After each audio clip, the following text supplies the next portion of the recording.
Hey there guys, welcome back to another episode of Mike's DVDs and Blu-rays Collection. I'm your host Mike. Thanks for stopping by guys, and today we're going to talk about some film noir. This is the month of November. There's a lot of stuff that goes on in November. There's the no shave November, there's there's that. But somehow or another, November has been chosen as film noir. So, I watch film noir all the time. So, it gave me a chance to pick up some Blu-rays that I haven't had before, or movies I've never seen before. It gave me a chance to get some of those ones I've had my eye on for a while. And some of these are ones that I've just got off the shelf to watch with and everything. So let's get right to it. This is a release from Kino Classics. I mean, what can I say about Kino? I have so many. I need to go make a video one day and show all the Kino releases that I have, because I have no idea how many I have. But this is a bona fide film noir classic. This stars Dick Powell and Lisbeth Scott. This is a movie called Pitfall. And it also stars Raymond Burr, Jane Wyatt. Directed by Andre de Toth. Which was he was a very good director at that time. I mean, he was doing westerns and he's doing this, and he really put his stamp on it, I thought. But this is a movie called Pitfall, and it's this is actually it's mastered from a 35mm dupe negative that the UCLA Film Archive restored. Basically, Dick Powell plays an ex-vet living the American dream with a beautiful home, loving wife, wonderful kid, and a great job as an insurance executive. But Powell, like many returning servicemen, exhibits a restlessness experienced by many veterans. His penchant for excitement leads him into an illicit affair with a sexy bombshell played by Elizabeth Scott. That leads to much more than a guilty conscience. A complicated web of intrigue, jealousy, and murder. Considered by many as one of the greatest film noirs of all time, Pitfall features top-notch direction by Andre de Toth. So there you go. It's also got a audio commentary by Eddie Muller. So that's all around a great release. There you go. It looks good. Except this is another. Actually, the next few of them are all going to be Kinos. This was a first time watch for me. This is brand new. This is kind of an oddball movie, but I really enjoyed this. And it kind of skirts the line of different things, psychological thriller, film noir, mystery. It has all kinds of different stuff going for it. But let's say that this is straight up film noir. It stars Hollywood's weirdo Albert Decker, who he had a crazy life off of pictures, but he stars in this. He starred as Dr. Cyclops of all things in 1940. Susan Hayward, Harry Carey, and Frances Farmer. That's right, Frances Farmer herself. Starred in this gripping cinematic blend of noir thrills and southern gothic chills. The movie, let me talk about it. The movie is called Among the Living. And it's really cool, really interesting. I mean, look at the cast. I mean, you got Harry Carey, he's almost like second build to Albert Decker. And then you got a young Susan Hayward who's really good in this. And of course, Frances Farmer, who by this time was getting near the end of her Hollywood career. It's sort of dead in the middle of it. It's 1941. But anyways, 25 years ago, Paul Radin, played by Albert Decker, suffered a permanent brain damage trying to defend his mother from his brutal father. Paul's last memory before descending into shadows of insanity was his mother's agonized scream. Locked away in secret ever since, he escapes from his prison on the night of his father's funeral and stalks among the living. It's up to Paul's identical twin, John, to put a stop to the brothers' vicious spree. Stuart Heisler directed this eerie film noir with expressionistic black and white photography by Theodore Sparkle. that perfectly complements the dark story of madness and murder. And that's a great description of this movie.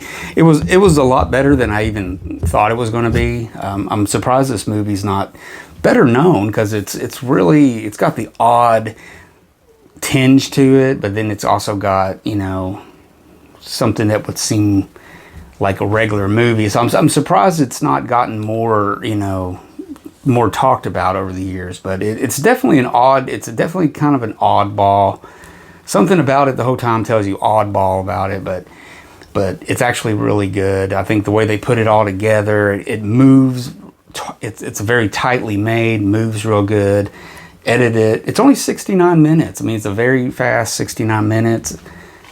Seems longer, I mean, in a good way, but it's a really good movie. So take a chance. If you want to take a chance on something different, try Among the Living.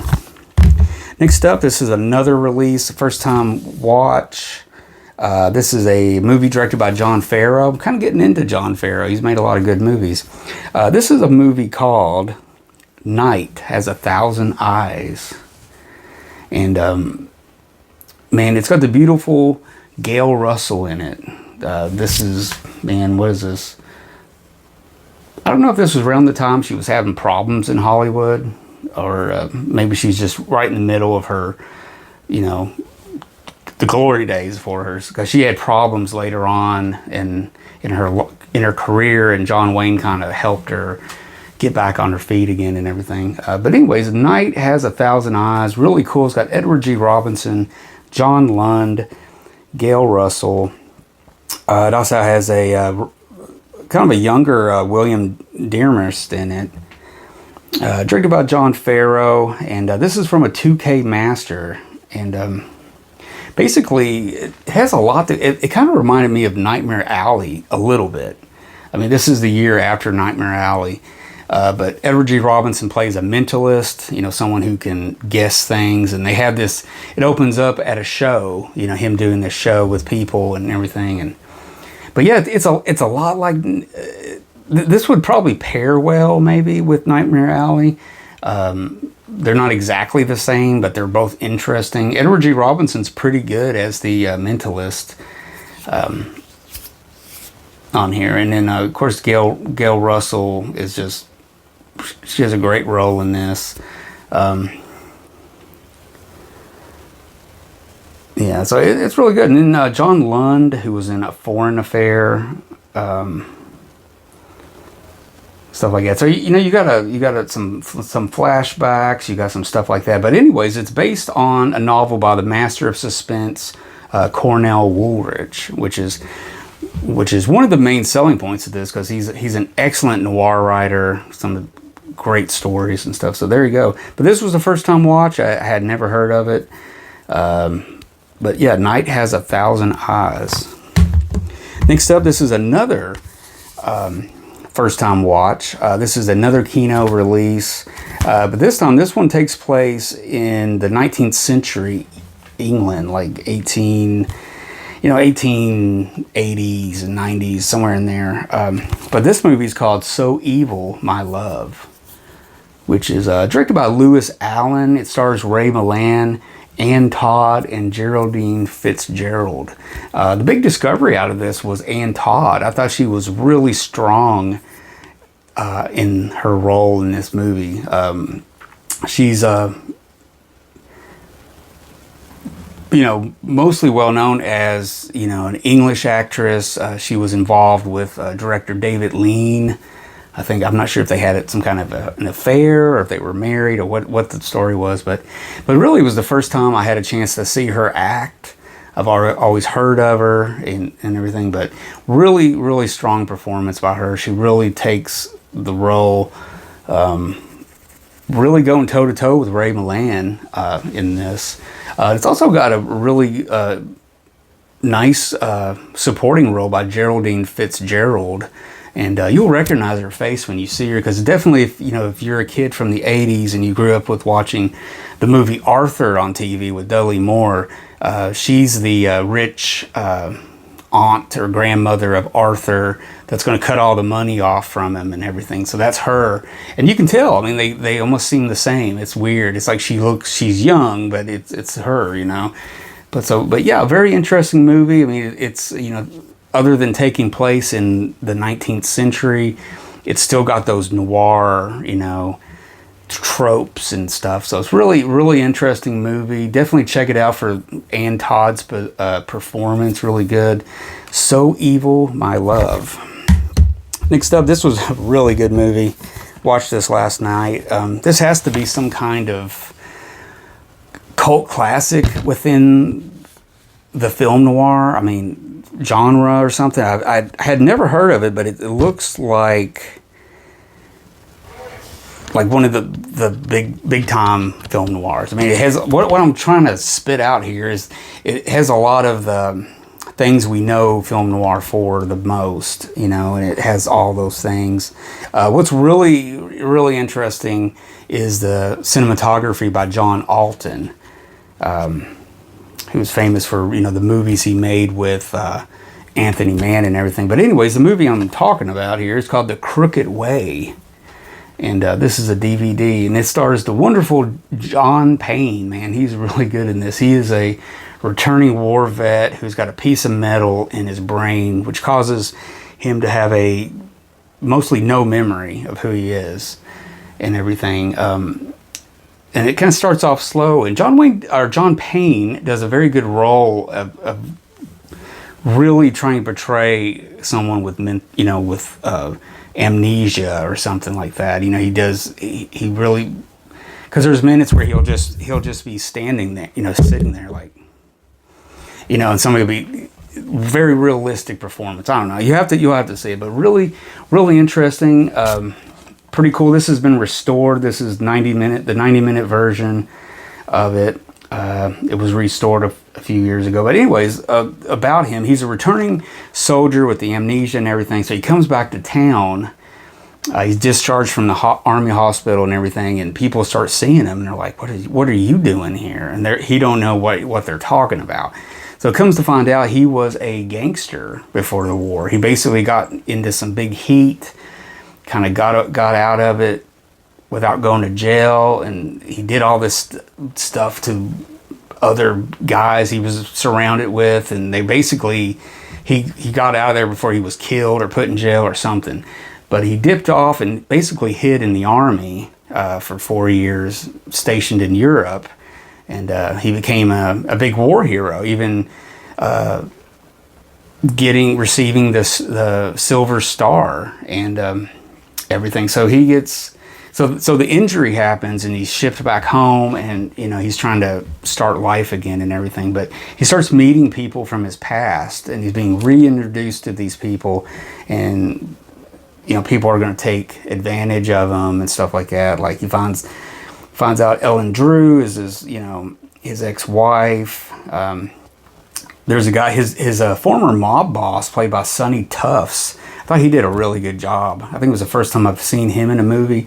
He did really good, really believable. And the other thing with John Alton's cinematography is Robert Florey, the director. I haven't seen a ton of movies he's directed, but he made one of my favorite Marx Brothers movies back in 1929 called The Coconuts. And he was a who's who director for a while there in the late 20s and 30s, making a lot of standout stuff. So this is later, so I'm not really sure what he did between 15 years of the other movies, and stuff. So he comes out pretty strong. Him and John Alton make a really good team. And so basically they're trying to frame Eddie. The guy's name is Eddie, and he's basically trying to be reframed by these guys and all this stuff. So if it wasn't for this one police detective who's really just just really wanting to get this guy back in jail. I mean, he starts following him, starts checking up on him, and tends to find out that something's not right here. He's not this person. So really cool. It comes down to the wire. I mean, it just really good movie. I really enjoyed this. John Payne's performance is pretty interesting. I mean, I really really enjoyed this. I'm not sure how this is rated in the pantheon of film noirs. I don't know if this is in the top 50 or top 4 or what it is, but I enjoyed it, and I think you will too. It's called The Crooked Way. Now, next up, this was a movie that I really was surprised by. I really enjoyed this movie. I just thought maybe it'd be a typical Alan Ladd movie and stuff like that, but man, it's not. It's really good. Again, another John Farrow directed movie, and this is also from Kino. This is a DVD. This is a movie called Calcutta. And it stars Alan Ladd, the lovely Gail Russell again, and one of my favorites, William Bendix. He's back. And Alan Ladd and William Bendix made a really good team together. I think he was good with Dick Powell in one movie. I can't think of which one it was. But this is like a big throwback. This is like pre-James Bond, pre-Indiana Jones adventure, pre all this other stuff. I mean, if you watch Alan Ladd through this, I think this was one of the influences on the way James Bond was. I don't know if the James Bond's writer originally thought of him, or when they started doing Sean Connery in the movie and all that, they put together him, because he is suave, dapper. He would think he was James Bond for real. So he does really good in this. I mean, it's just a great movie. It's got so much flavor to it. It takes place in India. Basically, Alan Ladd and William Bendix and one of their buddies are these ace flying pilots, and they like cargo guys or something with a dangerous job, and it's like they were like the Three Musketeers, one for all and all for one. We're gonna fly planes and live recklessly, and we're not gonna get married and all this stuff. But a buddy, the third buddy, is telling them like, hey, I met this girl, I'm gonna get married. Y'all got to come check it out and everything. So all this stuff. So it's kind of leading you up to this guy. You're like watching. It's like, man, something's going to happen to that guy. He's just, and then he ends up getting murdered in the town. And Alan Ladd, he's going to investigate this and find out what happened to his buddy. So him and William Bendix come back, and they're investigating. They meet Gail Russell, who was going to be the fiance or the wife of the buddy that was killed. Alan Ladd starts having feelings for her, so it gets complicated. But man, this movie's a lot of fun. It's boom, boom, boom. And it's only 83 minutes, believe it or not. This came out in 1946. Like I said, directed by John Farrow, written by Seton Miller. It's got June Dupree and Edith King in it also. But yeah, a movie called Calcutta, and it was a first time watch of this. So really glad I found this one. I'm not sure if it's on Blu-ray. I'm not really sure if it's on Blu-ray. It might be. I think there's a film noir box set that's got like 3 of them from Kino. It may be in one of those sets, but I got the DVD. And finally, guys, this is one of those multi-pack boxes that I'm so fond of, especially in my Western videos. One of these little small box sets, 50 Western classics, or 50 TV shows, or 100 suspense movies. Well, this is a film noir box set from Mill Creek. But it's a crime movies, crime wave and film noir. So it's a 50 movie collection on DVD, and pretty cool. It's what you expect from Mill Creek. You got good and bad and da. But really, what I wanted was to watch DOA. I think it's one of my choices for one of the best film noirs for sure. But it's been in the public domain pretty much always. There's no good copies out there. I wish a good copy would come out on Blu-ray or something. They would restore it or something like that. But I got it for that, and there's also some other movies on here that was also cool to check out, because I didn't pay much for this, but it's got movies like Woman on the Run, Too Late for Tears, Trapped, DOA, The Dark Hour. It's got Detour, but it's a pretty bad copy of Detour. But it's available on Criterion anyways. But anyways, you get the picture. There's a whole bunch of different variations of crime and film noir movies on there. But yeah, it was well worth the money. I think I had paid under less $5 for it. And it may have been brand new even. So I thought it was a pretty good deal. It was definitely worth it for the DOA print and the other ones, which were pretty decent. But there you go. Sometimes you know, if I'm going to get something that's in the public domain like DOA or something, I would probably go towards the Mill Creek or something like that, which you probably get the best of what's available, if there is such a thing. But there you go. So there you go, guys. I hope you enjoyed that. That's some of the stuff I'm watching this month of November, film noir, and I got some more movies to show you guys. But until next time, I'm Mike. Thank you for watching. Don't forget to subscribe and comment, guys. And I'll see you guys later.